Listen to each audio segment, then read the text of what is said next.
ডালের আটা ৳৮ বেড়ে গেছে। এটা হচ্ছে যে ধরেন একদিন যদি মার্কেট শর্ট করে তাহলে বেড়ে গেল। আসলে যে আটা নাই, আপনি যান সব ইন্ডাস্ট্রিতে যান, সবার কাছে দেখবেন যে আটা ভরা আছে, তাদের গোডাউনে আটা ভরা আছে, দিচ্ছে না, মার্কেটে দাম বাড়াচ্ছে। এই হচ্ছে এখন আমাদের আমাদের আমরা বাঙালি আমাদের স্বভাবই হয়ে গেছে যে যত বাড়াইতে পারি। আসলে আমরা সবাইকে ঠকানোর জন্য বসে আছি। কে কাকে ঠকাবো, কে কাকে আমি বড় লোক বড় হব, এইটা হচ্ছে আসলে এখন এই যেটা আমি এই দোকানে আসি এই কারণে সে আমাকে কয়দিন ধরে বলছে যে আমি দেখছি যে আমি নিজেই ভালো জিনিস পাচ্ছি না। তখন ও বলছে যে আপনি যদি আপনি আমার বিশ্বাস করেন আমি আপনাকে দিব যেটা আপনি ভালো পাবেন। আমি দেখলাম না ঠিক আছে, আসলে এই মার্কেটে নকল। এই হারপিকের মতো হারপিক যেটা একটা ইন্টারন্যাশনাল প্রোডাক্ট, সেটা আপনি সব জায়গায় নকল পাবেন, ম্যাক্সিমাম সব নকল, এবং সব বড় বড় দোকানেই নকল বিক্রি হচ্ছে। এমন না যে শুধু ছোট ছোট দোকানে বিক্রি করে, সব বড় বড় দোকানে। এটা একটা অদ্ভুত ব্যাপার, মানে এক সপ্তাহ ব্যবধানে ৳৩০ কেজিতে বেড়ে যাওয়া, এরকম কিছু কিন্তু দেশে হয়নি। এমন না যে দেশে এটা নাই। ইভেন ইম্পোর্টও যদি করে তাহলে ডলারের দাম কিন্তু গত কয়েক মাস আর বাড়ে নাই, একই আছে, তার ডিউটিও কোনো বাড়ে নাই, তাহলে আসলে এত টাকা বেড়ে যাওয়ার কোনো যুক্তি নাই। এটা আসলে মানে অবশ্যই এটা বলার অপেক্ষা রাখে না, অবশ্যই একটা চক্র আছে। তাদের কাজই হচ্ছে যখন একটা কিছু বাড়ে তখন পুরাটাই আরেকটা যে আটকেই দেয়, বাড়লো, আমরা তো কেউ প্রতিবাদ করি না। তারপরে আসলে কোনো কর্তৃপক্ষ ওইভাবে এটারে তদারকও করে না যে যার জন্য আমাদের দাম ঠিক থাকবে বা আমরা ভালো জিনিস পাবো। সো এটার পেছনে যে চক্র নাই এটা বলার কোনো সুযোগই নাই, অবশ্যই আছে। আগে তো ৩ জায়গার মাল আইতো, ঠাকুরগা আর হইছে খুলনা, অল্প অল্প আইতো, সীমিত, এটা নতুন মাল। ঠাকুরগাঁয়ের মাল শেষ, দিনাজপুর আইতো, দিনাজপুরও শেষ। আমদানি কম, এই কারণে করলা উস্তার দামটা একটু বেশি।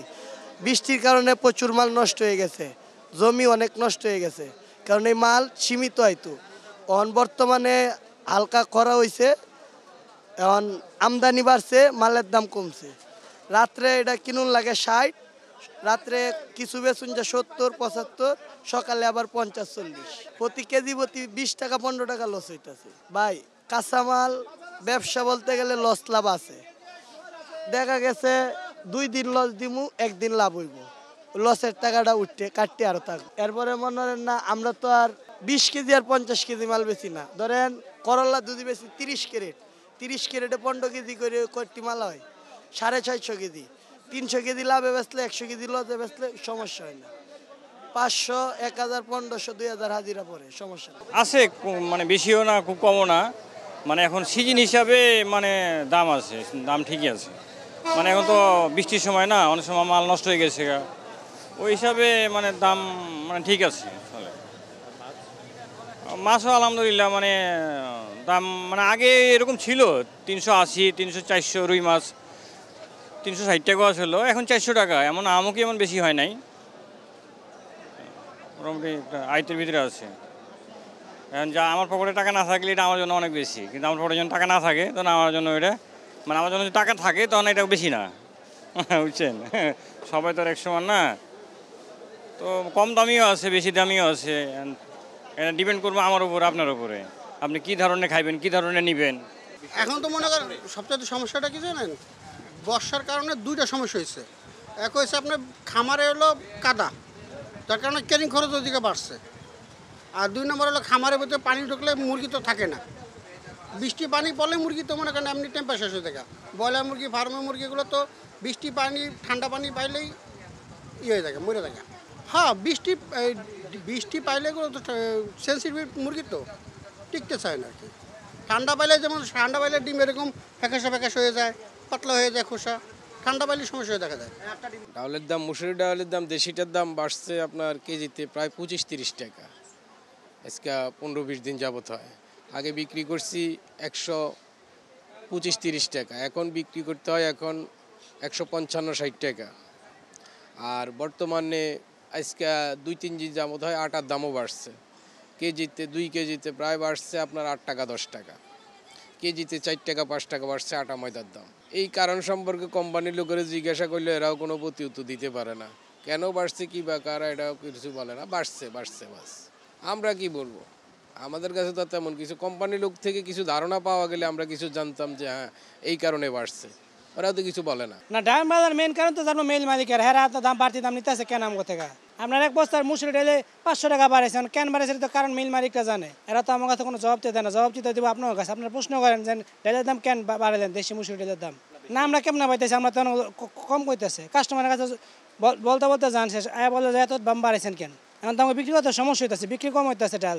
যে কাস্টমার 5 কেজি নিতে হয় না 2 কেজি নেয়, অনেকে কিনতেছে না, কবে এত দাম চান, বিশ্বাস হইতেছে না যে এত দাম কেমনে বাড়ে। 1 কেজি ডালে 30 টাকা। এখন আপনারা সবাই আসে খুচরা যারা বিক্রি করে, যারা বাজারে বসে বিক্রি করে, কিন্তু আমরা যারা বাড়তি দাম মেল মালিক থেকে যারা কিনতেছি ডিলাররা, এরা তো কোনো জবাব দিতেছে না। এদের কাছে কেউ যায়ও না, কারণ এরা বড় ব্যবসায়ী, ওর কাছে কোনো যাওয়ার প্রয়োজন মনে করে না কেউ। আমরা 150 টাকা বিক্রি করার পরেও আমরা 5 টাকা বেশি ফায়দা নিতে পারতেছি না। আর যারা আনতেছে তাদের কাছে জিজ্ঞেস করলে তারা একই কথা বলে যে ভাই আমরা এখানে ব্যাটে বাড়াইছে, বাংলাদেশে গভর্নমেন্ট কিছু করছে, কিছু ব্যাটের কারণে বাড়াইছে 6 টাকা কেজিতে, ওইখান থেকে যেখান থেকে আনি ওরাও বাড়াইছে। টোটাল মিলে 12 টাকা বাড়তে পারে, কিন্তু এইখানে 30 টাকা কেজিতে কেমনে বাড়ে এটা তো আমরা বুঝি না। আমাদের কাছে কোনো কেউ আর এর চেয়ে কিছু জানিও না। কিন্তু জানার বিষয় হলো যারা এগুলো নেয় রেগুলার, এই যেমন রিপোর্ট করে, তারা যদি যে মেন যে জায়গাটা আছে ওইখানে যা যদি জিজ্ঞেস করে যে বাংলাদেশে নাহলে 6 টাকা বাড়াইছে আমাদের গভর্নমেন্ট থেকে, 6 টাকা প্রতি পার কেজিতে আমরা একটু শুনছি ব্যাট বাড়াইছে ডালের প্রতি।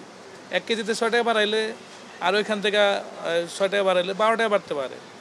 তো এখানে 1 কেজিতে 30 টাকা কেমনে বাড়ে, 25 টাকা কেমনে বাড়ে, এই বিষয়টা আমরা তদন্ত করতে পারি না। আমরা সাধারণ একটা ব্যবসায়ী হয়তো 2 বস্তা আনি, 1 বস্তা আনি, যারা 100 বস্তা 1000 বস্তা, রহমতগঞ্জ, তারপর আপনি সাভার নামাবাজার, এখানে যারা একবার পুরো বাংলাদেশটা নিয়ন্ত্রণ করে, রহমতগঞ্জ, তারপর আপনার নারায়ণগঞ্জ, নিতাইগঞ্জ, আর হলো সাভার, পুরা বাংলাদেশে তারা নিয়ন্ত্রণ করে হাজার হাজার বস্তা।